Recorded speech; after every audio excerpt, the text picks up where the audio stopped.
Buenos días y, en primer lugar, agradecerle a Arturo Casino la convocatoria. Venir aquí a la Asociación de Asesores Fiscales, garantizar que cualquier convocatoria que tenemos sea un éxito, ¿no? Digo, por la concurrencia que siempre tenemos. Por tanto, agradecer la convocatoria, agradecer la amabilidad que siempre ha tenido en recibirnos y, bueno, y sobre todo un tema que nos afecta a todos de una manera tan importante, porque al fin y al cabo los profesionales que estáis aquí sois los que a diario sufrís, más que los propios autónomos, porque sois esa mano tendida de los autónomos, que muchas veces digo, los que sufrís las trabas o las complicaciones y los trámites que a veces realizan los propios autónomos. Permitidme que presente a quien me acompaña en la mesa. Por un lado está Rocío Pérez Sevilla, que es vocal asesora de la Dirección General de Simplificación Administrativa, adscrita al Ministerio de Hacienda y Administraciones Públicas. Celia Ferrero, que es vicepresidenta ejecutiva de ATA. Por segundo año consecutivo realizamos este convenio con el Ministerio de Administraciones Públicas, de Hacienda y Administraciones Públicas, con la idea de detectar cuáles son las trabas, los trámites a los que los empresarios, las empresas, los autónomos nos enfrentamos muchos días y que a veces se pueden eliminar y son susceptibles de eliminar, ¿no? Este convenio, que hay que decir, el del pasado año fue un éxito importante. De aquí se recogieron, y yo recuerdo que en esta reunión salieron muchos aspectos. Por ejemplo, uno de ellos, que yo lo señalé, ustedes recordarán que yo dije que tengo en casa el libro de visita, que no lo he utilizado nunca y está lleno de polvo, porque de las cosas que allí tienen metido y que no he utilizado nunca. Bueno, pues en Consejo de Ministros ya se ha aprobado que el libro de visita de la Inspección de Trabajo ya no es necesario, e incluso el electrónico se suprimirá en el año 2017. Esto son la importancia de este tipo de reuniones, ¿no? De escuchar, de compartir y de ver qué es lo que podemos hacer para que la Administración a veces no nos dé subvenciones, pero tampoco nos estorbe. Y yo creo que eso es muy importante. Y cuando digo la Administración me estoy refiriendo a la Administración en general, ¿no? Pues esto va a suponer un ahorro de 600 millones de euros, aunque parezca tontería, ¿no? Pero es que hay otras trabas que se detectaron, como por ejemplo la obligatoriedad del administrador a solicitar un certificado al registro para, entre otras cosas, el certificado electrónico. Bueno, será la propia agencia tributaria la que solicite esto. Eso significa que ustedes, muchos de ustedes, por lo menos el mío, es mi asesor el que tiene que ir a solicitar ese certificado, ya no va a tener que ir. Y que los autónomos, pues tampoco, el que quiera ir a pedirlo, tampoco va a tener por qué ir. O, por ejemplo, otra de las trabas que señalaron los taxistas es que hay provincias donde tienen que ir 3 veces a la ITV para pasar el taxímetro, para pasar el vehículo, para pasar muchas veces el tema de los gases, cuando lo que tienen es propano en el vehículo, ¿no? Bueno, ya basta con ir una sola vez y habrá un portal donde se diga dónde pueden ir y pasarlo en un solo momento y no tener que ir 3 días. En eso consiste este convenio, ¿no? En que nos sentemos con los profesionales, escuchemos, oigamos también a los propios autónomos y empresarios y seamos capaces de seguir trabajando para eliminar todas esas trabas. Yo tengo que decir que han sido 900 millones de euros lo que se va a ahorrar los autónomos y las empresas este año por la simplificación administrativa que se ha puesto en marcha ya en Consejo de Ministros. Trabas y trámites, quedan todavía muchos. Rocío sabe que estábamos antes, yo hay una porque la sufro. Yo soy de esos autónomos que están en pluriactividad y que entre el 1 y el 30 de abril estamos obligados a ir a solicitar la devolución de todo aquello que supera, cuando supera la pluriactividad, es decir, el cotizar simultáneamente. Si superamos la base máxima, pues se nos puede devolver el 50% de la cotización de autónomos. Bueno, a mí lo que me parece que solicitar unos ingresos indebidos de este tipo, cuando la propia administración los tiene, ¿para qué me asuste ir? Si la administración sabe quién está en pluriactividad y quién está en pluriempleo. Basta contarle un botoncito. Y no me haga ir. ¿Esto para qué se hace? ¿Para que el que no lo conozca nos quedemos con el dinero? Porque yo les puedo decir que he informado a muchísima gente que no tiene ni idea de esto, que alguno me ha pagado hasta una cena, porque ha tenido un importante ahorro, tengo que decir. Hay un periodista, de los que verán ustedes en muchas tertulias, que no tenía ni idea de esto. Y el año pasado le devolvieron 1.300 euros y me dio las gracias por invitándome a cenar, ¿no? Bueno, pues como esto hay mucha gente, que sea la propia administración la que lo haga, ¿no? Aspectos como este hay muchísimos que todavía están susceptibles. Por eso lo importante es que le escuchemos. Yo creo que hay una sensibilidad en todas las administraciones. Yo me reúno con muchos alcaldes, con muchos presidentes de comunidades y veo sensibilidad. La propia vicepresidenta del Gobierno, con la que yo he participado en el Consejo Asesor de la reforma de las administraciones públicas, hay sensibilidad en que hay que avanzar en reducir trámites. A veces yo digo que bajar impuestos es importante, reducir cotizaciones también es importante, pero si nos quitaran carga también se supondría un ahorro importante. Y yo creo que en esto es lo que hay que seguir incidiendo, porque creo que todavía la administración, por duplicidades y porque se ha hecho un monstruo muy grande, a veces nos exige o nos pide una serie de cosas que son susceptibles, como digo, de poder eliminarse. Yo quiero concluir agradeciendo a Arturo esta convocatoria y a toda su junta directiva, y a continuación pues, Rocío nos va a dirigir unas palabras, luego creo que será Celia quien intervendrá y posteriormente abriremos un turno, porque lo que venimos sobre todo es a escucharles a ustedes. Así que muchas gracias. Gracias, Lorenzo, gracias, Arturo, y gracias a todos vosotros. Para mí es un placer y un honor volver estar aquí en Valencia, y agradezco mucho a ATA, que ha organizado este acto, y a la Asociación de Asesores Fiscales que nos reciben en su sede. Y es un gusto porque para nosotros es uno de los mayores programas. Cuando a mí me preguntan, ¿y cuál es tu trabajo? Digo, pues mi trabajo es, por una parte, revisar las normas, impulsar convenios con los empresarios y los trabajadores autónomos para que revisen las normas y para simplificarlas. Y todo el mundo me dice, pues ¿cuánto trabajo tienes? ¿No? Dice, pues sí, afortunadamente tenemos camino y vamos avanzando. Porque eso en suma es defender el derecho del ciudadano, del empresario, a una buena administración. Hay que legislar. Hay que legislar porque con la legislación se protegen bienes o derechos públicos o privados, y es necesario. Pero que molestemos lo menos posible. Hasta ahora, el principio de la legislación dentro de la administración pública ha sido siempre el principio de eficacia. Tengo un objetivo, es necesario legislar, es más fácil legislar, voy a por él.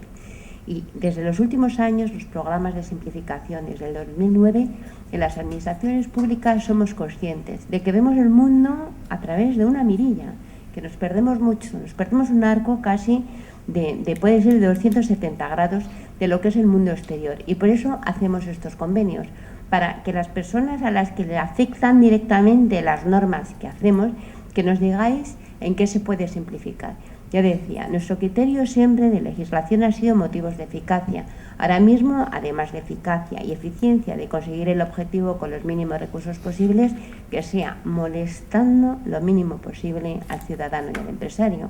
Porque, como decía Lorenzo, cuando obligamos al empresario que vaya 3 veces a la administración, le estamos quitando tiempo de trabajo. Y el tiempo que está dedicando al transporte y a la espera no lo está dedicando a su trabajo. Entonces, ¿cuáles son las estrategias para hacer buenas leyes?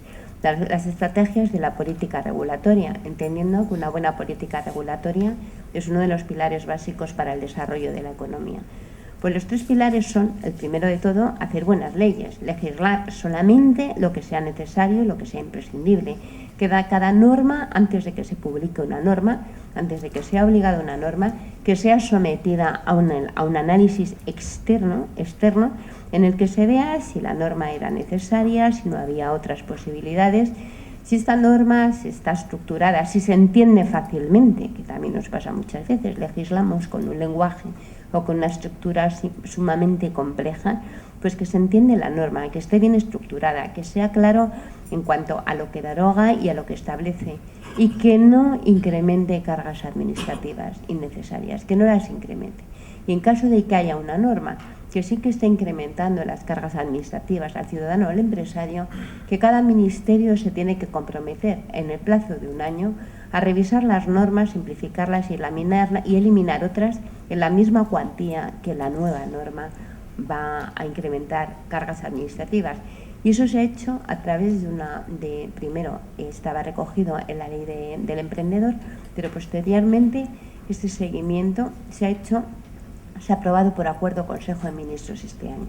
O sea, este año, en el 2015, se han aprobado hasta la fecha 3 acuerdos de Consejo de Ministros específicamente dedicados a la simplificación y a la reducción de cargas administrativas, entendiendo que cargas administrativas es todas las obligaciones que imponemos, que las administraciones públicas imponen al ciudadano o al empresario a efectos de aportar información. Entonces, uno de los pilares para hacer buenas leyes es que antes de aprobar una nueva norma, que estemos seguros que no va a incrementar innecesariamente las cargas administrativas y que es absolutamente necesaria la otra norma. Otro de los pilares es el motivo por el que estamos aquí reunidos, es revisar el stock normativo. Revisar el stock normativo por una doble vía. Uno, la propia Administración de oficio está obligada, también por otro acuerdo del Consejo de Ministros de septiembre del 2014, de presentar anualmente una relación de procedimientos que va a revisar. Esta relación la tiene que presentar en el primer trimestre de cada año, y al final de cada año, a 30 de diciembre de cada año, tiene que justificar cada uno de estos procedimientos que ha revisado, cuál ha sido el resultado de la revisión. Entonces, la propia Administración que anualmente tiene que presentar un plan de revisar los propios procedimientos para ver cómo se pueden simplificar o reducir las cargas administrativas. Y la otra vía que tenemos de revisar los procedimientos es con vosotros, con los empresarios, con las personas a las que va dirigida las normas y son las que sufrís. Porque además la persona que sufre la norma es la que sabe dónde están los problemas y hace propuestas además lógicas y propuestas factibles para reducir las cargas administrativas.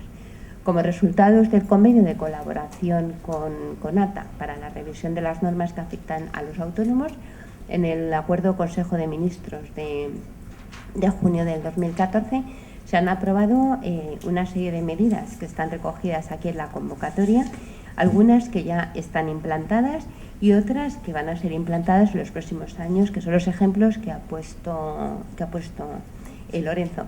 Pero no solo el resultado del convenio de colaboración es lo que sale plasmado en los acuerdos de Consejo de Ministros, porque el procedimiento es el siguiente.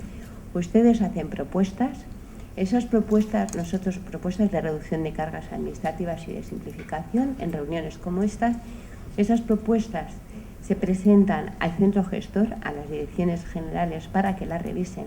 Están obligados a revisarla porque va al más alto nivel del ministerio. Es una propuesta de cada subsecretario que ordena a los directores generales competentes que revisen las propuestas que ustedes han hecho.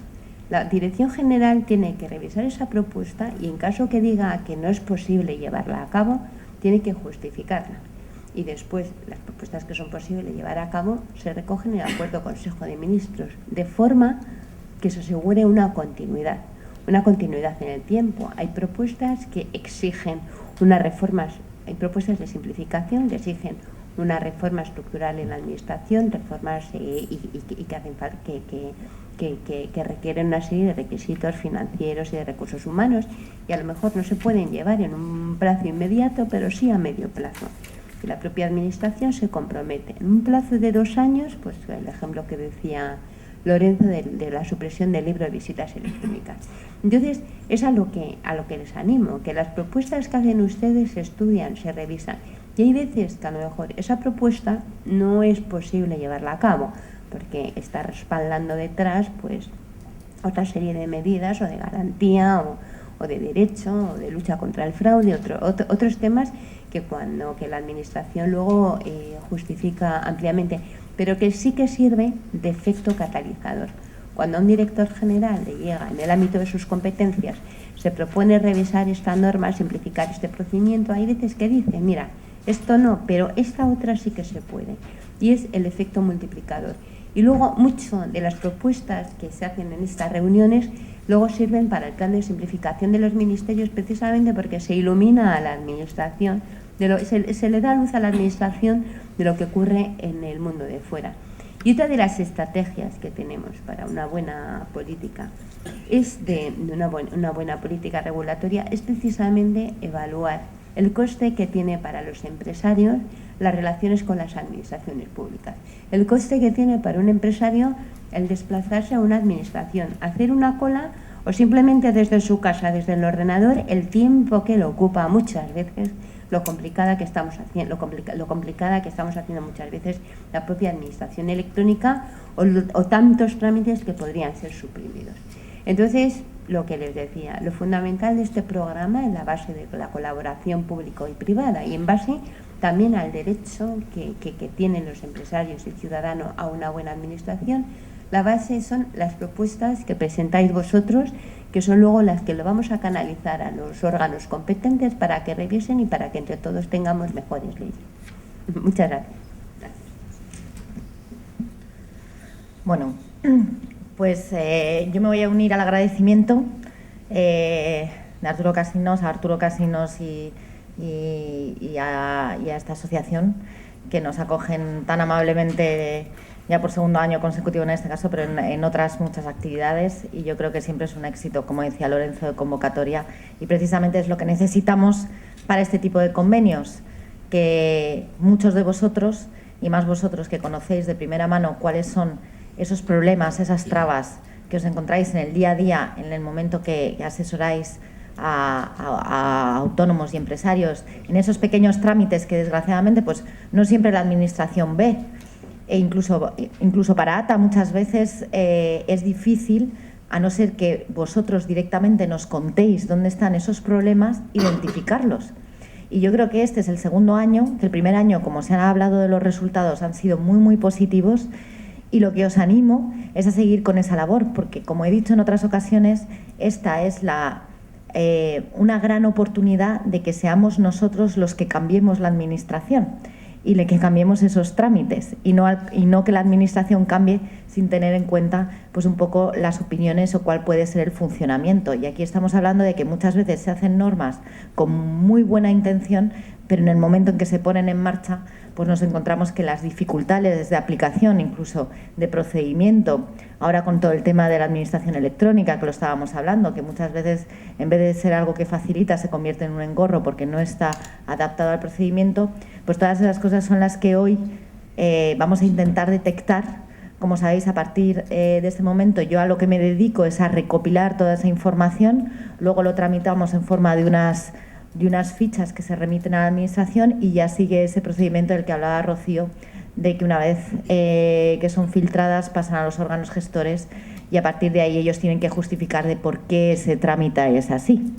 Lo cual, si no tiene justificación, pues se verán obligados a quitarlo, lo cual es muy bueno, o a simplificarlo o a encontrar otra forma de hacerlo. Así que lo que os animo a partir de ahora, como el año pasado, espero que seáis igual de participativos, es a decirnos directamente cuáles han sido los problemas, qué errores veis en vuestro día a día y ya os digo, cuanto más mejor. Gracias. Os dejo la palabra, o sea que animaros. Yo quiero agradecer, por supuesto, la exposición que nos ha hecho y recordando que el año pasado se plantearon aquí algunas cuestiones y creo recordar, no lo tengo claro, creo recordar que posteriormente se nos dio satisfacción en alguna de las cosas que habíamos planteado. Quiero aprovechar ahora esta conferencia también. Últimamente yo lo que estoy viendo es que la Administración es cierto que está tratando de simplificarlo todo vía telemática, vía electrónica, pero pero la realidad de España es una. Esto me hace recordar a que en algún momento, en otras legislaturas, se han promulgado unas leyes, de un avanzado legal imponente cuando la situación de España no era esa precisamente. Y esto creo que está ocurriendo ahora. Lo bien cierto es que la informática no está todavía en manos, ni muchísimo menos de una mayoría de pequeñas empresas. Esto es así. Y eso habría que tratar de colaborar en convencer a las empresas o, en el caso de que no estén al corriente informáticamente, darles una solución más simple. Bueno, muchas gracias por la ponencia. Efectivamente es así. Yo entré en la Administración hace 26 años en el Cuerpo Superior de Administradores Civiles del Estado por la rama técnica, porque soy científica, y entonces esa rama técnica, una rama de estadística, informática e investigación operativa. Y yo ya hace 26 años ya estudiaba y le tenía que decir al tribunal que no vale con automatizar los procesos, que antes de automatizar un proceso hay que simplificarlo. Y una vez que se ha simplificado y se ha limpiado, pues eso se informatiza. Y entonces al cabo de 26 años pues sigo viendo las barbaridades de que procedimientos súper complejos con auténticos bucles tal cual se han dado, se han informatizado, y entonces tenemos una administración electrónica complicadísima. Que cuando yo voy al otro lado de la ventanilla y estoy como usuario, me doy cuenta de eso que usted cuenta y qué está pasando. Que entre todos, por eso estamos aquí, entre todos hagamos una administración mejor. Efectivamente, como ustedes ya saben, se acaba de aprobar en el Parlamento la Ley de Procedimiento Administrativo, la nueva Ley de Procedimiento Administrativo que refunde la antigua Ley de Procedimiento Administrativo y la Ley de Administración Electrónica 7/2011. Y entre los artículos que pone, entre las novedades que introduce esta Ley de Procedimiento Administrativo, ya le digo que integra las dos, la del derecho del ciudadano a la Administración Electrónica y la antigua del Procedimiento Administrativo. Entre las novedades que introduce esta ley es que separa, en cuanto a la relación electrónica de los ciudadanos con la administración pública, separa lo que es la identificación de la firma electrónica. Es decir, limita la obligatoriedad del certificado de firma electrónica únicamente a 5 supuestos, únicamente. A iniciar el procedimiento, a desestimarlo, a renunciarlo, a renunciar de los derechos o a que le represente un tercero. Pero además, sí. Perdone que le interrumpa, es que casi no lo oigo. Perdón, pero me voy a acercar un poco más.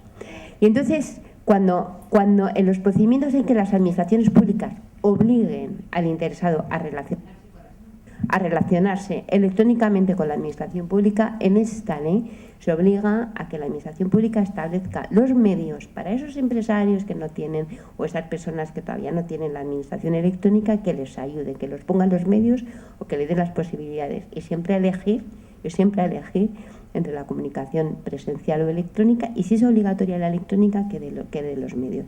Eso es un avance, precisamente por lo que dice, de cuál es la sociedad que tenemos. Pues no toda sociedad, ni todo el mundo tiene la informática, ni todo el mundo tiene la cultura, y luego además España es un país muy montañoso, donde no todos los pueblos en España tienen cobertura.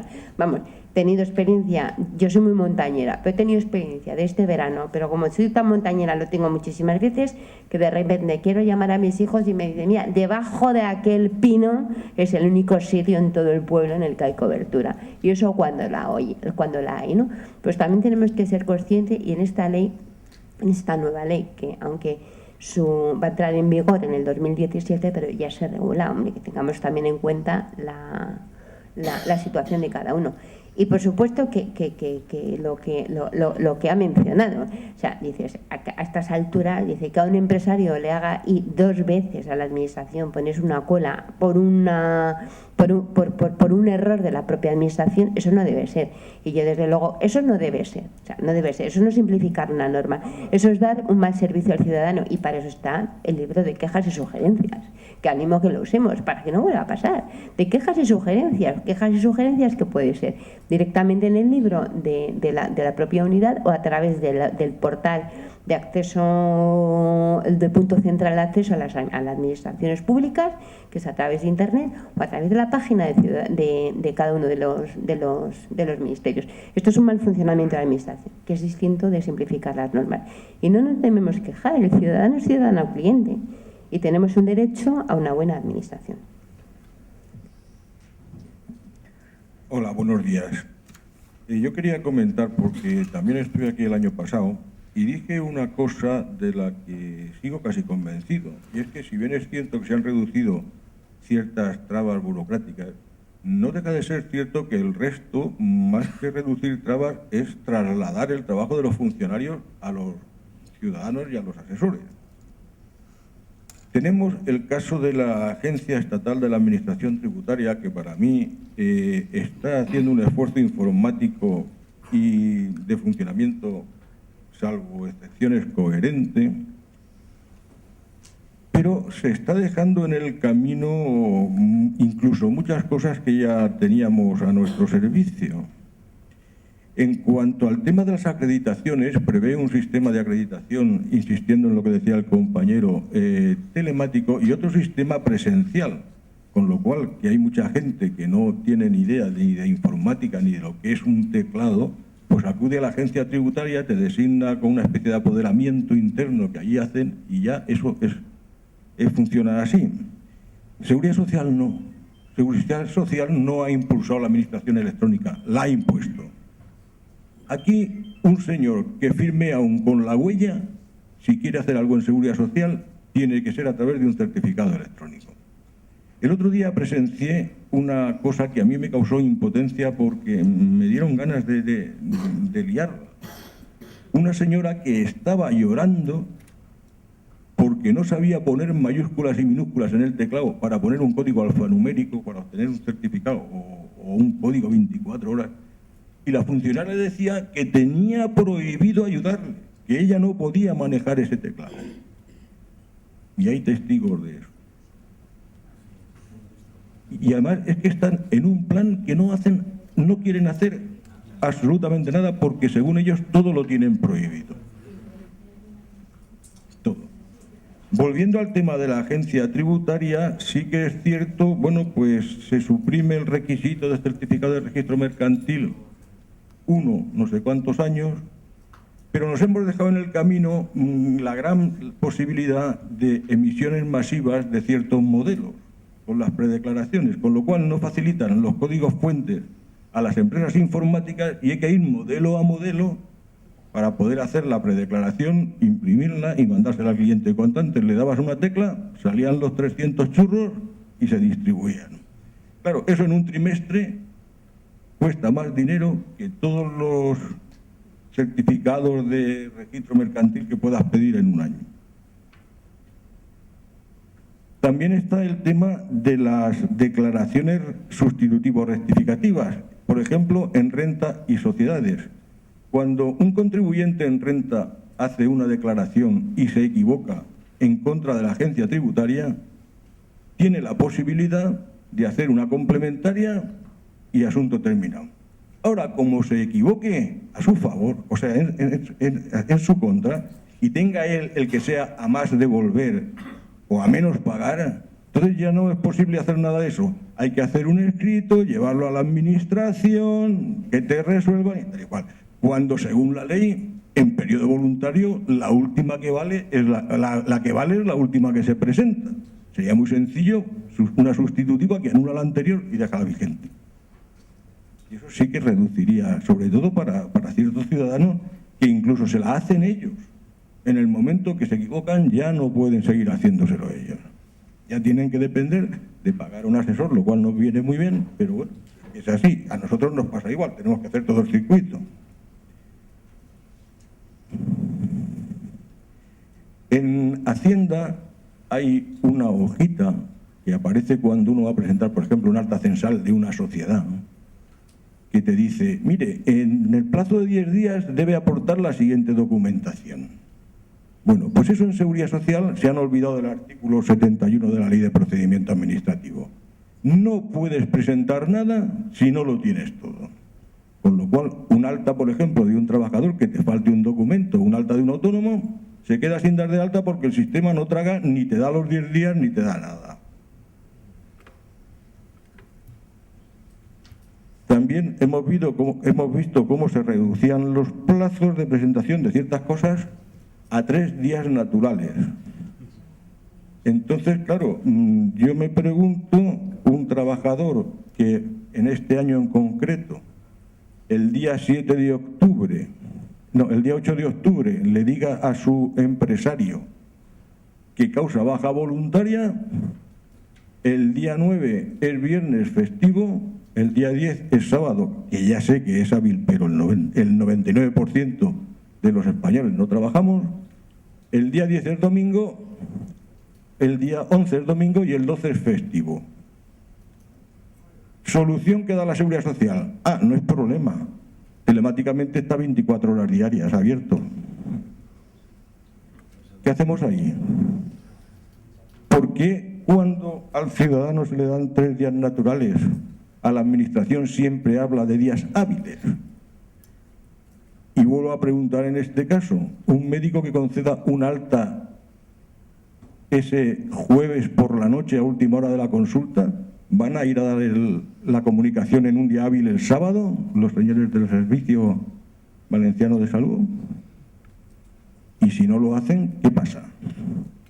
¿Le van a sancionar como a mí? Creo que 3 días naturales no es que sean ni mucho ni poco, es que creo que debemos acostumbrarnos a hablar de días hábiles. Y sobre todo, habrá que reconsiderar cuál es la calificación que se le da al sábado, de hábil o inhábil, porque no puede ser hábil, pero que no trabaje nadie. Porque yo voy a una administración y el sábado no trabaja nadie. Entonces, ¿hábil para quién? Pues de momento lo dejamos aquí. Bueno, muchas gracias. Gracias. Bueno, pues sí. Voy a ir contestando uno a uno. Lo primero, lo de cuando obligamos a relacionarse al ciudadano, al empresario electrónicamente con la administración, para todos aquellos que no tengan medios, que se le dé el soporte, que se le dé la ayuda. Lo han mencionado con la agencia tributaria y han mencionado que con la Seguridad Social no existe ese apoyo. Pues para eso estamos aquí. Vamos a hacer una propuesta este año específica a la Seguridad Social, que además así es como tiene que ser en todas las administraciones públicas. Ya se contempla, como le decía antes, en la nueva Ley de Procedimientos Administrativos ya se contempla que cuando una administración obligue al ciudadano a relacionarse electrónicamente, la administración tendrá que disponer de los medios de ayuda para quien sea necesario. Como en la Seguridad Social, ya ha mencionado usted que no tienen esa ayuda, pues vamos a hacer esa propuesta, que precisamente además en el método simplificado de evaluación de los costes de las cargas administrativas está puesto como medida de ahorro la ayuda, la complementación. O sea, y así tiene que ser presencial o electrónica. Eso tomamos nota de la Seguridad Social. En cuanto a lo que he explicado de la diferencia de cuando se hace la declaración de la renta, si una persona se equivoca al hacer la declaración de la renta a favor o en contra de la administración, que por qué cuando se equivoca a favor en contra de la administración hace una complementaria y se le deja rectificar sobre la marcha, y cuando es al contrario, que ha pagado dinero de más y le tiene que devolver, tiene que hacer un recurso. Eso tiene una complicación detrás, se lo voy a contar en un minuto porque estuve 6 años en el Tesoro.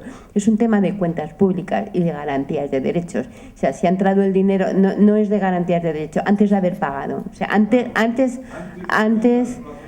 de que venza el plazo. Pues entonces vamos a tomar también nota, porque eso es una simplificación administrativa, el hecho de ahorrar al ciudadano, al empresario, que tenga que volver a hacer un recurso y todo lo demás, que valiera con otra declaración. En cuanto al acta censal, cuando se da de alta una sociedad, que la agencia tributaria dispone de un plazo de 10 días para luego comunicar la documentación necesaria, y la Seguridad Social tienes que dar todos los datos de entrada. Esa propuesta ya se ha presentado a la Seguridad Social, y la Tesorería de la Seguridad Social explicó que no se podía llevar a cabo a efectos de garantías de derecho, porque la Seguridad Social lo que pide son unos datos mínimos para identificar al trabajador y al empresario, al menos en la propuesta que se le hizo en el seno de convenios de colaboración con los empresarios. Entonces, que esos datos mínimos son absolutamente necesarios para que se considere la situación legalizada. Pero en cualquier caso, por si no fuera lo mismo o por si ustedes consideran que se puede mejorar el procedimiento, vamos a presentarlo también. Pero la Seguridad Social en el año que hicimos esta propuesta hablaba de garantía, de protección de los derechos del trabajador. Pero la vamos a presentar, ¿eh? La vamos a presentar para que en todo lo que se pueda simplificar, que simplifiquemos, que para eso estamos aquí nosotros. Eso es un tema de colaboración pública-privada para que tengamos las mejores normas posibles. Y cuando más concretos seamos, pues más posibilidades de éxito vamos a tener. Y después, el tema de que hablemos siempre de días hábiles en vez de días naturales. Yo entiendo perfectamente lo que está diciendo. Pues es que es un tema de ley, no es un tema de simplificación. O sea, no lo podemos presentar dentro de este convenio, porque no simplifica ese aspecto, lo tendrán que presentar ustedes, pero por otra vía también se puede presentar. Pero tomamos nota, en su caso. Yo pienso que incluso, o sea, si lo pudiéramos meter, Celia, dentro de simplificación del empresario y demás, de que esta confusión, pues lo buscamos la propuesta, ¿eh? Muchas gracias. Hola, buenos días. Vamos a ver, yo, desde luego, el tema que tratamos hoy en esta jornada, que es la eliminación de trabas y trámites administrativos, bienvenido sea, porque, entre otras cosas, lo que persigue es el ahorro de 900 millones, o la estimación de 900 millones, pero yo creo que verdaderamente esto, lo que subyace en la realidad, o debería subyacer en la realidad, es que debería promover la fluidez de la economía. Entiendo, porque si bien es importante este ahorro de 900 millones para los autónomos, que en definitiva somos el 90 y tantos % del tejido industrial de este país, lo que nos interesa es que fluya la economía y que crezca. Para ello, lógicamente, y es totalmente compatible, habría que atacar otros aspectos. Es decir, en un país donde hay más de 100.000 normas de todo rango, ya de por sí genera inseguridad jurídica. Y por tanto, los juzgados de este país, a los cuales hay que dotar de verdaderos medios materiales y humanos, deberían de funcionar. Lo que no es normal es que se legisle y que realmente nos esté perjudicando. Es decir, aquí se está incumpliendo una serie de normas que es muy fácil legislar, como es la ley cambiaria, como es la ley de morosidad, y no pasa nada. Es decir, ahí es donde habría que atacar verdaderamente. A nosotros, los empresarios, lo que nos interesa son juzgados diligentes. Lo que nos interesa es que no se aplique aquello de que no hay mayor injusticia que no funcione la justicia. Verdaderamente es donde habría que atacar. Es decir, dotar a esos juzgados de todos los medios para que cuando yo tenga un impagado, el moroso, vamos a llamarle, incluso se permita, no sé, el decirme que lo lleve a juzgado. Esto es lamentable. Entonces, eso es lo que debería de verdad atacar desde la Administración. Está muy bien la eliminación de barreras, lo entiendo, porque es el día a día que vivimos todos, pero lo que verdaderamente nos interesa es que fluya la justicia. Gracias. Totalmente de acuerdo. Lo que pasa es que dentro de la Administración nos vamos distribuyendo las tareas y la mía es revisar la normativa por una parte lo que decía al principio, que analizar la nueva norma, o sea, toda nueva norma, y además por imperativo legal, por un real decreto, tiene que ser revisada por un órgano externo al redactor de la norma, que es en mi Dirección General de Organización y Procedimientos. Tenemos que revisar y comprobar que la nueva norma es necesaria, está bien estructurada, cumple el fin que se ha determinado y no incrementa innecesariamente las cargas administrativas. Y luego, mi otra misión es esta. Todas las que tenemos anteriormente o las que vamos teniendo y van incrementando las cargas administrativas, vamos a revisarlas. Por una parte de oficio entre la Administración y por otra parte con los sufridores de la norma, para ver cómo se puede mejorar. Y es verdad que nada se va a solucionar en un día, nada. Pero sí poco a poco lo vamos haciendo. Y dentro del marco de las competencias que tiene mi Dirección General, pues cuanto más concretas sean las propuestas que vosotros hagáis, más posibilidades de éxito vamos a tener, con independencia de que le doy la razón a todo lo que han dicho. Vamos a ver, yo comparto que en España la justicia tiene que ser más ágil, más rápida, y las leyes están para cumplirlas. cuando usted ha mencionado una que es fundamental, que es la ley de morosidad, la cual yo, bueno, soy muy pesado con el tema, porque entre otras cosas soy embajador de la Comisión Europea para la vigilancia de la morosidad en España. Pero como Celia me escribió un día, es sentirse como un sheriff en una ciudad sin ley. Cuando nosotros participamos en Bruselas con temas de morosidad, al fin y al cabo la ley de morosidad es una transposición de la directiva europea. Pero es que hablar en Europa de que una gran empresa paga a un proveedor en 150 días es que te miren como cosa rara. Porque eso ocurre en Europa. O sea, ocurre en Grecia, ocurre en Italia, ocurre en Portugal y ocurre en España. Porque cuando uno está con el ministro de Finanzas irlandés y le dices que en la directiva europea hay que meter un régimen sancionador, dice, oiga, arreglen ustedes su casa. ¿El régimen sancionador para qué? Si en mi país se cumplen los periodos de pago. Si donde no se cumplen son en 4 países. Y esa es la realidad. ¿Sabes? ¿Que en España se ha pagado siempre mal y tarde? Sí. El problema es que hoy hemos solucionado en gran medida los periodos de pago de la administración pública, porque se han solucionado, a costa de mayor nivel de deuda, pero sí es verdad que hoy las administraciones pues están pagando en gran medida el entorno de la ley. El problema lo tenemos en la morosidad privada. Y lo tenemos cuando una ley no tiene régimen sancionador, tontería que tú vayas a un juez. Porque yo he estado con muchos jueces y cuando me dicen, oye, es que llevo sin cobrar, y dice, sí, pero la ley lo único que establece es que yo puedo penalizar a este señor a un cobro de intereses. Esto es como si en la autopista ponemos radares, pero mañana si un tío va a 180, aunque la ley diga que hay que ir a 120, te pillan a 180 y luego no te pasa nada. Pues eso es lo que pasa. Entonces, nosotros estamos cansados de pedir un régimen sancionador. Pero usted hacía mención a una ley como es la ley cambiaria. Y el problema a veces de las leyes es que también pueden ser injustas.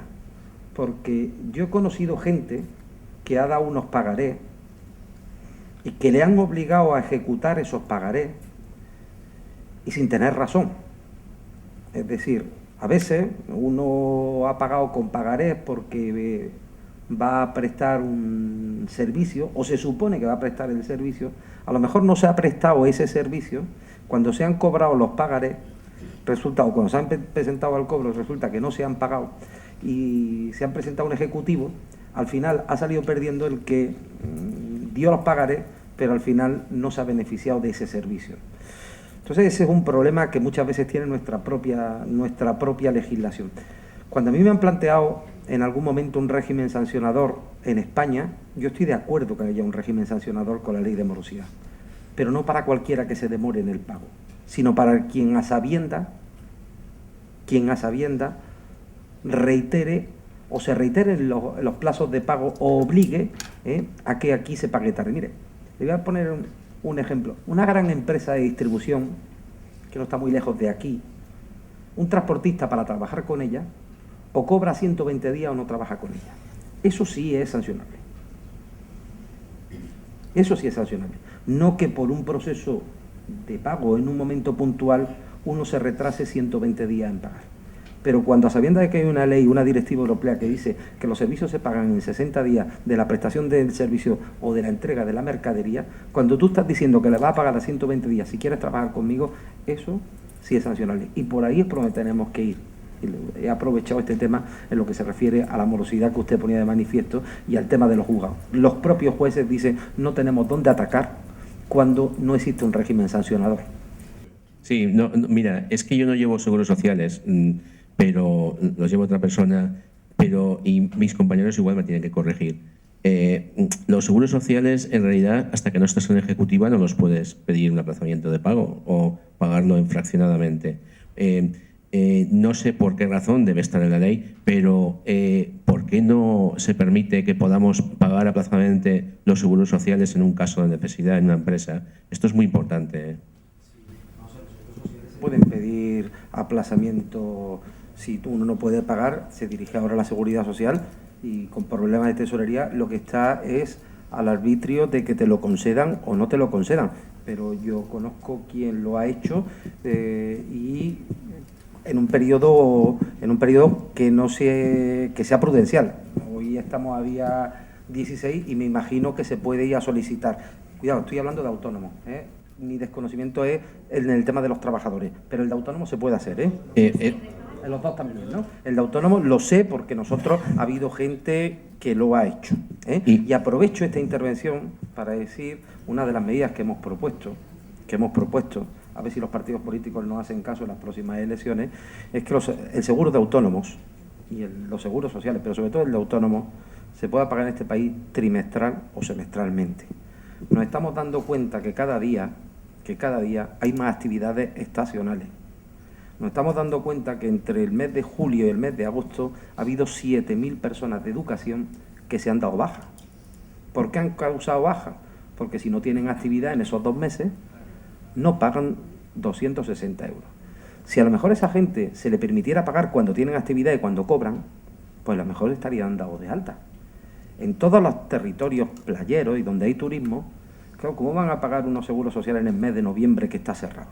Si a lo mejor le permitimos pagar trimestralmente o semestralmente, pues esa gente no se da de baja, porque pagan cuando tiene actividad, y con lo cual están cubiertas sus prestaciones. Yo creo que esto es una cosa lógica, ¿no? Y es algo que hay que hacer, y le vamos a pedir a la Seguridad Social que previa petición, se puedan pagar los seguros sociales, lo hemos pedido en las propuestas que hemos hecho, se puedan pagar los seguros sociales trimestral o semestralmente, sobre todo para aquellas actividades que, como digo, están sujetas a un periodo de trabajo o una estacionalidad, ¿no? Algo que parece lógico. Pero ya le digo, a la pregunta que hacía, los seguros sociales, yo como autónomo ahora mismo puedo dirigir a la Seguridad Social y solicitar que no puedo pagar en este momento el del mes que viene y me dan un aplazamiento. Sí, yo lo que quería decir es que, si no me equivoco mal, el programa de la EAT costó 80 millones de euros y ha permitido pasar de 400.000 aplazamientos a 2 millones de aplazamientos. Es decir, la pregunta es, ¿ese programa en la Seguridad Social no podría ser esa simplicidad y facilidad de menos de X dinero poder pedir un aplazamiento automático? ¿Por qué no? Sí, buenos días. Interesantísimo debate todo lo que estáis de macro, lo que estáis planteando, y casi me da cortar un poquito el tema y volver al pragmatismo. Nos da para un buen coloquio fuera de la sala. Dejadme que vuelva a lo pragmático y que aproveche que está doña Rocío Pérez aquí, que además su negociado, como decía aquel, es modernización administrativa, procedimientos e impulso de las administraciones electrónicas. Con lo cual, Rocío, entiendo que lo que tú necesitas son propuestas para las normas. Por otro lado, aquí yo he perdido la cuenta de las veces que se ha mencionado el tema de justicias. Esto parecía fuente ovejuna, tanto en el tema de los recargos del 20% como el de la cotización de un solo día, como este señor de aquí delante que pedía justicia en los pagos y demás, que es estrictamente cierto. O sea, yo creo que aquí el problema que tenemos es que, Rocío, las normas no son de laboratorio, sino que son procedimientos contradictorios. Hay la administración contra el ciudadano. Hay uno que tiene unos intereses y otro que tiene otros intereses, y lo que se pide es justicia y equidad. No podemos saturar. Estamos hablando de inspecciones, estamos hablando de procedimientos administrativos simples, estamos hablando de todo eso que habéis estado hablando. El problema es que el sistema jurídico no lo podemos colapsar con la cantidad de quejas que saldrían, además quejas absolutamente legítimas y reclamables que saldrían del ordinario funcionamiento de la administración. A donde voy, qué rollazo se he pegado. Hay un sistema para descargar a la administración de la resolución de conflictos, que es la mediación administrativa y la mediación de procedimiento. Y eso sí que te incumbe, Rocío, porque en la normativa positiva debería de incorporarse casi como obligación, pero desde luego como situación de economía procesal, sin duda, procedimientos de mediación del ciudadano con la administración para la resolución. No hay justicia si se trata igual a los que no son iguales. Y no hay justicia si esa viuda con un solo día no hay una mediación, no hay una resolución judicial del procedimiento. A lo que voy, Rocío, no estaría mal, no hubiera estado mal que en la nueva ley de procedimiento administrativo se hubieran incorporado, no porque yo haya venido a hablar de mi libro, sino porque realmente creo que es así, procedimientos rápidos, sencillos y poco costosos para la resolución alternativa de conflictos con la Administración, tanto en la fase de gestión como en la fase posterior de la resolución del conflicto. Gracias. De acuerdo, sí. Buenas de nuevo. Yo volviendo, mi compañero ya ha anticipado el que volviéramos a lo práctico. Yo vengo diciendo ya en todos los foros en donde puedo el que no es lo mismo una sociedad limitada pequeña que una sociedad, punto. Porque el tema de la simplificación en las sociedades limitadas, empresas pequeñas, una zapatería, un ultramarinos, SLU, SL, les vendría perfecto. Ya se inició el tema de la contabilidad simplificada. Era tan mala la solución que no se llegó a poner en práctica. Yo creo que muchos requisitos censales y de cumplimiento de ciertas normas que se simplificaran también en las sociedades limitadas pequeñas. No sé baremar, reconozco mi ignorancia en los números grandes de la Administración, no sé baremar si por capital social, si por cifra de ingresos, de volumen de operaciones, no lo sé, pero se debería recortar o se deberían simplificar los requisitos de determinadas sociedades. Eso nos llevaría a hacer tal vez más categorías de sociedades, porque lo de pequeñas empresas y medianas empresas, independientemente de que la Administración todavía no tiene claro lo que es una pequeña empresa, una mediana empresa o una gran empresa, porque en uno son 6 millones 10, en el otro 10 millones, en el otro 20 millones. Es decir, aquí para cada requisito, el gran empresa, la calificación es diferente. Eso por una parte. Y luego por la otra has nombrado algo de que en cuanto a los epígrafes de actividad, etcétera, etcétera, hay una multiplicación. En la última asamblea que tuvimos en la Federación se nos vino a proponer la colaboración con un determinado departamento que creo que se llama, no sé cuántos, 3, Hacienda 3 o algo así. ¿Perdón? Esto es, vale. Es que para los nombres soy un desastre. En el que había una colaboración con determinados municipios, se estaba elevando el número de municipios de las grandes ciudades, pero es que lo primero que habría que ver es unificar criterios en aquellos municipios con los que el convenio tiene efecto. No se puede presentar una solicitud de licencia de apertura con un criterio en Villarrobledo que en Chirivella, porque resulta que tienes que conocer la normativa, porque la ley de bases de administración en el régimen local así le autoriza. En fin, hay que tener una cantidad de disposiciones a la mano para poder poner en marcha ese convenio que casi no vale la pena. Yo creo que valdría la pena que antes de firmar convenios de colaboración o de trabajo telemático con esos ayuntamientos se unificaran criterios, como por ejemplo el tema del CNAE, que cada año no lo cambian y hay que saber álgebra para al final saber un CNAE. Sí, efectivamente, y tiene toda la razón. O sea, se establecieron convenios entre todos los municipios y comunidades autónomas para poder abrir una empresa a través de Internet y hacer una declaración responsable tipo, e incluso que cada municipio pusiera online cuáles eran las tasas de cada actividad. Pero obviamente hay que conocer la norma de cada municipio y de cada comunidad autónoma. No es lo mismo Baleares, que lo que vive del turismo y uno de los principales atractivos que tiene son las aguas transparentes por la Poseidónia, que Castilla-La Mancha, que como no tiene esos problemas ambientales, pues tiene granjas de pollos y tienen unas normas distintas. También hay que entender la base de la economía de cada comunidad autónoma, pero lo que decía antes y para lo que estamos aquí. Para simplificar el sistema. Para eso estamos aquí, para simplificar el sistema. Y cuanto más concretos sean ustedes, mejor. O sea, cuanto más concretos, mejor, porque eso es lo que nos va a dar el éxito. Incluso lo que decía antes, en el entramado de administraciones que tenemos a los 3 niveles, la administración central, la administración autonómica y administración local, lo que más podamos y decir, y en esta comunidad autónoma hacen esto y por qué no hacen lo demás. Y aquí lo han simplificado, es a lo que tenemos que tirar.